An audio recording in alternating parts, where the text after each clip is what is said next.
Fighting Lion is Destiny 2's most infamous weapon, mainly known for being terrible. But in the Curse of Osiris update, it got a buff, increasing its damage and generating ammo instead of pulling it from your inventory. So, how's it doing now? Well, let's talk about the core experience of Fighting Lion and using it.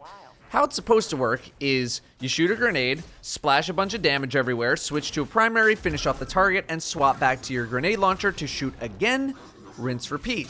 And this did end up working pre-buff. You're seeing basically one of the only clips I ever bothered to get of Fighting Lion functioning in this way. The issue was that it felt like it hit like a wet noodle in content that actually mattered.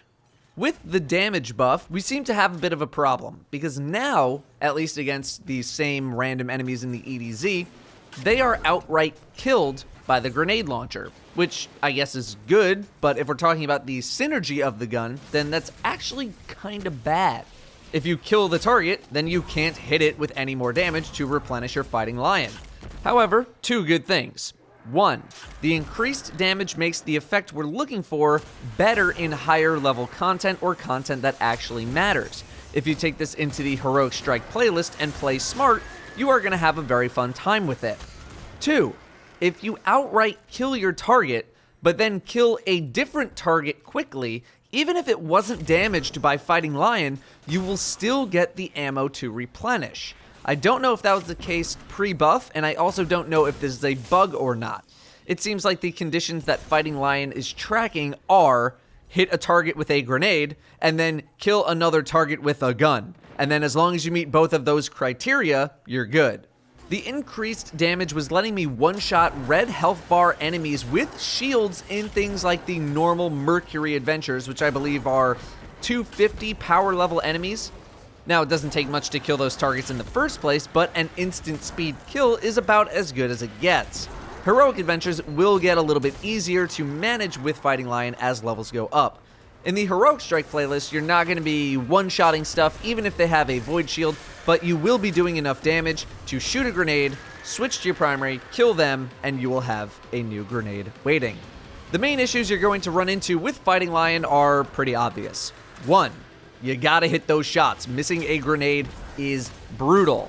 I personally go for direct impact hits on all targets, but it is a bouncing grenade, so you do have a chance to hit a target in the background if you miss.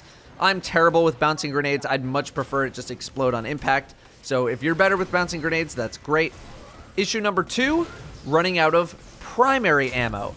Nothing kills the high of smashing through enemies like an empty primary weapon. Titans, however, can utilize Peacekeepers and an SMG to maybe have full SMG ammo the entire time. You will have to play at a pretty close range though, but you'll always have a full magazine of shots, which was ultimately my biggest issue. Number three is playing with other people. This is a great solo activity weapon because you're going to have all the kills for yourself. But if you're rolling with a team speeding through strikes or heroic anything, then you're not really going to get the opportunity to use this at its full potential.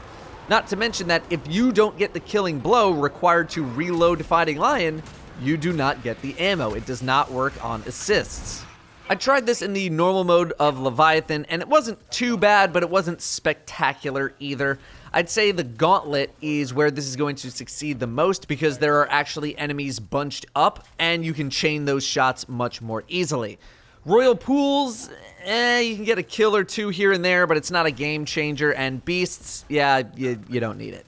It has potential for Callus, but if you're doing a 2 Throne, 4 Mind's Eye strategy, even on normal mode, if you fall behind at all, you're gonna run into problems, especially if you're not using your supers. Supers are probably just gonna be better for Callus.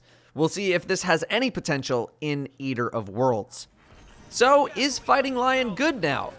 I could say with a little bit of confidence that yes, it is some level of good now. It's maybe not a top tier, god tier weapon, but it's definitely better, and it's something you can break out in those mid-level activities and have a bunch of fun with. Give it a shot. I think you might like it a little bit more now. Thanks for watching. I'll see you next time.